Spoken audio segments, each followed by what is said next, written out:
Sahabat Mardani, di video kali ini kita akan membuat kompos ya dari bahan limbah-limbah sisa dapur. Ini ya, ini bekas batang pisang itu ya, batang pisang. Nah, di sini juga ada pisangnya nih.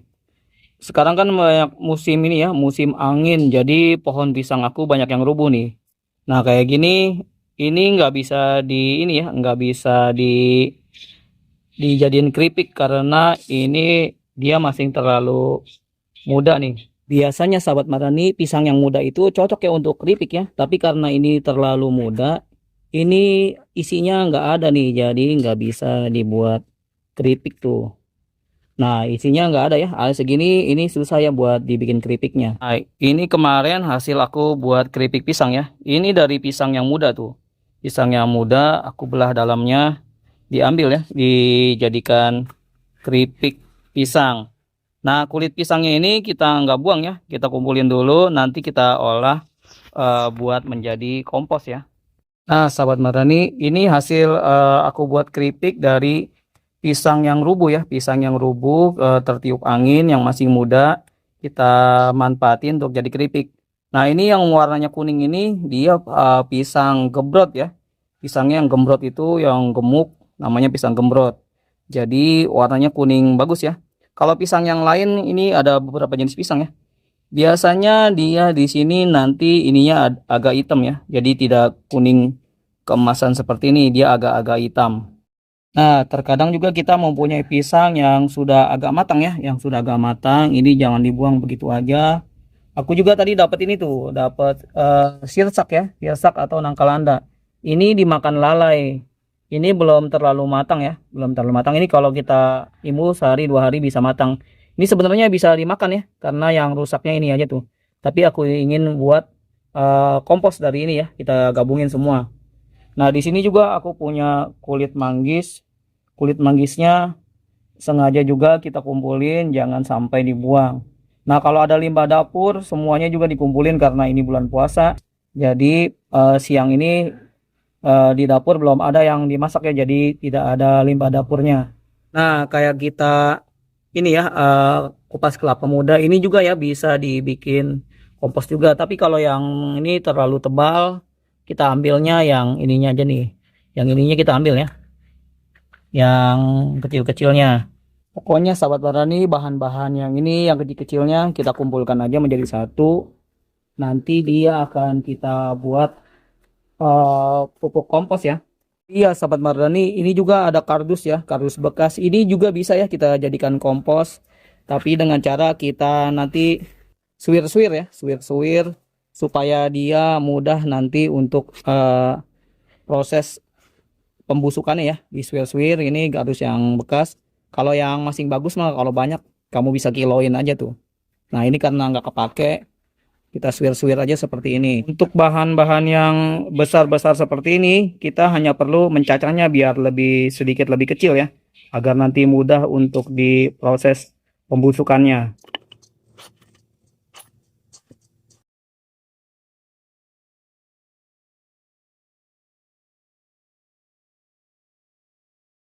Nah ini terdapat biji-bijinya ya, biji-bijinya kita biarin aja, nanti kalau tumbuh bisa kita manfaatin untuk kita jadikan pohon selanjutnya ya, yang bisa kita manfaatin.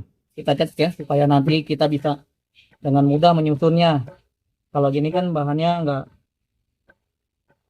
ini ya, bentuknya tidak tidak rata. Jadi kalau kita cacak bisa kita ratain nantinya.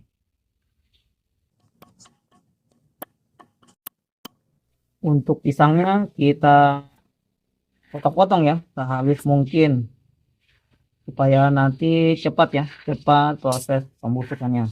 Alhamdulillah sahabat Marani, bahan untuk pupuk organik kita lumayan banyak ya. Dan ini kita tidak mengeluarkan biaya sama sekali alias nol. Jadi sebenarnya sih sahabat Marani, kalau di kebun itu kalau tanahnya subur, tanpa dipupuk pun dia akan berbuah ya. Cuman lebih bagus lagi kalau kita tambahin pupuk seperti ini. Jadi nanti buahnya akan lebih maksimal. Nah, sahabat Marani, sebenarnya ada dua ya yang biasa aku lakukan untuk membuat kompos. Yang pertama ini kita taruh sebagian dari wadah kita ini, dasarnya misalnya pupuk bahan untuk pupuk organiknya. Lalu kita lapisi tanah Kita campur lagi, setelah dilapisin tanah, dicampur lagi dengan bahan organik yang ada seperti ini. Lalu kita lapisin lagi kayak tadi misalnya kita dengan kardus, kita lapisin. Setelah dilapisin kardus, kita timpa lagi sama bahan organiknya. Terus kita timpa lagi selapisnya lagi pakai daun kering gitu. Terus kita timpa lagi seperti ini. Begitu ya seterusnya sahabat Marani, kita lapis-lapisin. Kalau kita ingin simpan di wadah, rasanya nanti dia juga ada itunya ya, ada cairannya namanya air lindi ya. Air lindinya juga bisa kita buat pupuk organik cair.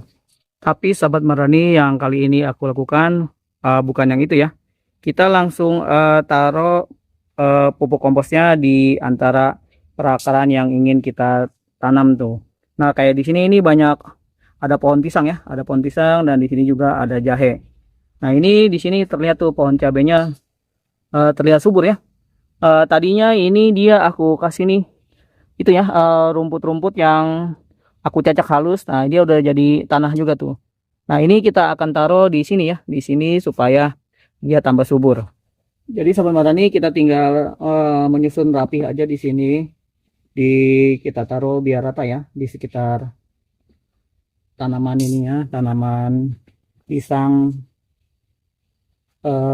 cabai juga, pohon ini ya, pohon jahenya. Nah, nanti dia akan busuk sendiri. Kita biarkan di situ. Ini tidak ini ya, seandainya pun terjadi proses pembusukan, gasnya ini tidak mengganggu pohon ya, karena dia itu akan larut bersama udara. Kecuali ini kita pendam dengan tanah. Nah, di dalam pemendaman itu mungkin terjadi proses dan di situ menimbulkan gas. Nah, mungkin aja bisa tanamannya bisa mati ya, karena dia itu panas. Pokoknya sahabat Marani, dengan fasilitas yang ada di alam, kita bisa memanfaatkan ya menjadi pupuk organik dengan biaya 0 rupiah ya. Kayak ini nih, ini rumput-rumput yang aku cacak-cacak tuh. Jadi aku taruh di sekitar perakarannya. Tuh, semuanya di sini aku kasih rumput-rumput ya di pinggirnya tuh. Ini buah pohon cabenya malah terlihat subur ya. Kayak ini juga tuh. Ini aku potek-potek biar dia cabangnya banyak. Jadi sahabat Marani, usahakan kalau kita mempunyai bahan-bahan organik seperti ini, kita taruh aja di sekitar perakaran tanaman ya. Nah, semuanya aku taruh di sekitar perakaran tanaman. Aku jarang memakai pupuk kimia ya. Nah, di sini tuh buah jeruknya sangat lebat ya, padahal dia pohonnya masih pendek nih. Tuh buahnya di besar-besar nih. Semoga video ini bermanfaat. Sampai jumpa di video aku berikutnya.